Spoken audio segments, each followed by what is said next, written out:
I'm Ina Steiner, editor of AuctionBytes.com, and I'm joined by Meg Whitman, president and CEO of eBay. Thank you for joining us, Meg. Well, I'm delighted. Thank you for coming to eBay Live. Is it possible these days to make a living selling exclusively on eBay? I think so. I've been down walking the floor and talking to people who have, built businesses on eBay. And I think certainly to a certain size, you can, make a living on eBay. If you want to, at some point, continue to grow your business, often we hear people who, try other channels and grow their business off eBay. But it is still a fantastic place to start a business. And are you taking advantage of that opportunity of people who want to expand beyond eBay? We're trying to. So obviously shopping.com is a site where people can sell, new in-season items.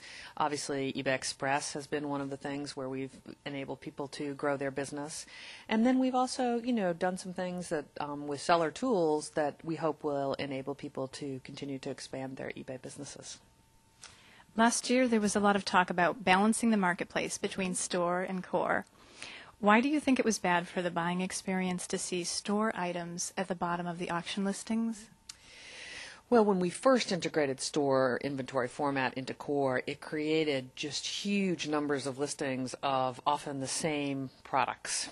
And we hadn't adjusted the finding experience in such a way that we could do relevancy-based finding for different categories and different consumers. So the problem was the site had all these commodity-oriented items that weren't particularly well priced. And as you know, buyers come to eBay for value, unique selection, and fun. And I think we degraded that buying experience a bit. You talked about the problematic listings that were diluting the magic of the eBay experience. Is that still a problem? Well, I'd like to see more auction business on eBay. Auction is our heritage. Auction is a particularly well-suited format for what I call the long tail business, the new in-season, the Sony PlayStations, the Wiis, and then the overstock, end-of-life, used product. Auction is perfect for those items because you don't really know what the Wii should be selling for at Christmas time. So we love the auction business. It also is fun for people. There's huge consumer engagement because you get your outbid notices, you get, a sort of a call to action. So frankly, I would still like to see the auction business grow as a percentage of our total business. Any thought to decreasing auction fees then? Well, we did last night, as you know, particularly in the core business. We, at the lowest tranche, reduced our final value fees and look for more incentives over time to list in the auction format. And it's a summer promotion, right? Yes, it's a summer promotion, but if we can, we'd like to extend it, obviously. Oh. eBay has rolled out a number of trust and safety initiatives in the past 9 months. Are they working, and can you share any metrics? I think they are working. And, let me just hit a couple of highlights. So first, the anti-counterfeiting initiatives. Our complaint rate from our intellectual property rights owners who are part of our Vero program has dropped by over 60%. So this is huge in terms of getting counterfeits off the site. We've also really shut down the counterfeiting sites from China and Europe, where there were a lot of counterfeits being sold on eBay Germany, eBay US, eBay Canada. So I feel very good about our counterfeit progress. We've also done a very good job of reducing account takeovers with our new fraud modeling techniques, some of our new executives.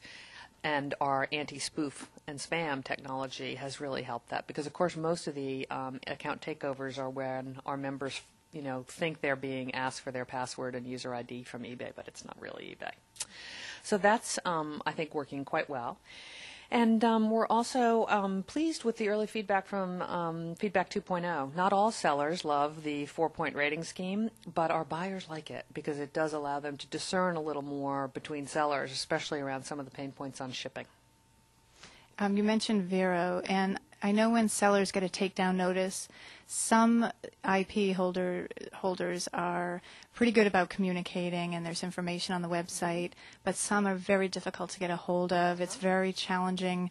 eBay sellers aren't lawyers, a lot of them, and so do you think eBay could work with the rights holders to do a better job of making site pages where they can sort of communicate with the people who they have accused of violating copyright? So I always think communication can be helpful, and we are very concerned that legitimate sellers of a Gucci bag that you bought 3 years ago that you now want to sell, we want that to continue. That is not illegal activity; it's perfectly legitimate activity. And sometimes, as we are taking down these counterfeits, we do catch some legitimate sellers in the net, and we have got to work to make sure that we minimize that. And I think part of that rationale can be increased communication between the intellectual property rights owners and users, and I think we can help in that regard as well. But there's no question we had to take some pretty dramatic steps against counterfeiting because it was beginning to, in some categories be as high as 60-70% of the items in the category were, counterfeit items, and that is not what we wanted for the marketplace. And I think the good, honest sellers really do want to do the right thing, and so when they get notices, they want to do the right thing. So do you see eBay in any way trying to reach out to rights holders and getting them to put up a page on eBay? Yeah, we do, and some of them, as you know, do have pages that are very helpful. They are easy to get a hold of, and we can work with the ones who are not as easy to get a hold of. Is eBay seeing an increase in customer service demands due to the new trust and safety initiatives? And if so, are you increasing customer service capacity? And I ask that because I get emails from sellers who say, my items are being held and I don't know why, and what can I do about it, and can I talk to someone? Or it's not just the counterfeiting, it's the cross-border trading limits, so they have questions. Yeah. So we have actually increased our customer support capacity both in Vancouver as well as Salt Lake and in Omaha for PayPal. And we are actually planning to increase that even more. Phone support for our top sellers, phone support for our top buyers. And so there is going to be definitely an increase in capacity. I just approved actually a pretty big expenditure for the second half to increase customer support staff in both Vancouver and Salt Lake. So I hope that people will see an improvement soon. Do you see it as a cost center? Because there's a lot of talk about the buyer experience, and one of the things is you have a bad buyer experience if you can't get help. So do you see a positive ROI on customer service? It's very hard to measure because what you have to measure is what is the loyalty of, obviously, customers. Does the loyalty increase as customer service increases? So we don't think of it really as a cost center. We think of it as, very important in terms of creating a loyal customer base, both buyers and sellers. Obviously, it hits our P&L as a cost, and the revenue benefit is harder to manage, but I actually believe it's there. Does eBay have any plans to offer 24/7 phone support for all sellers? And if not, why not? So we do obviously offer phone support for our largest sellers, and not 24/7. Most of our customers feel good if we're available to them during their daytime hours. So I don't foresee 24/7 customer support, but we will expand to power sellers at the bronze level and below over time. And I think you will see phone support increase as a percentage of our customer support offerings. As sellers create their own websites, some are using eBay as a customer acquisition tool. How big of a problem is that for eBay?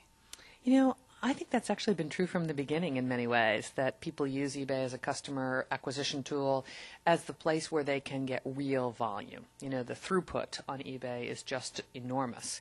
And you know what? When you are a seller on eBay, those customers are your customers. And you can market to them and you can send them emails. And I actually think that's a good thing. I don't really think it's too much of a problem as long as we keep people coming back to eBay so that demand through eBay still really positively affects our sellers. And do you have any final thoughts, Meg?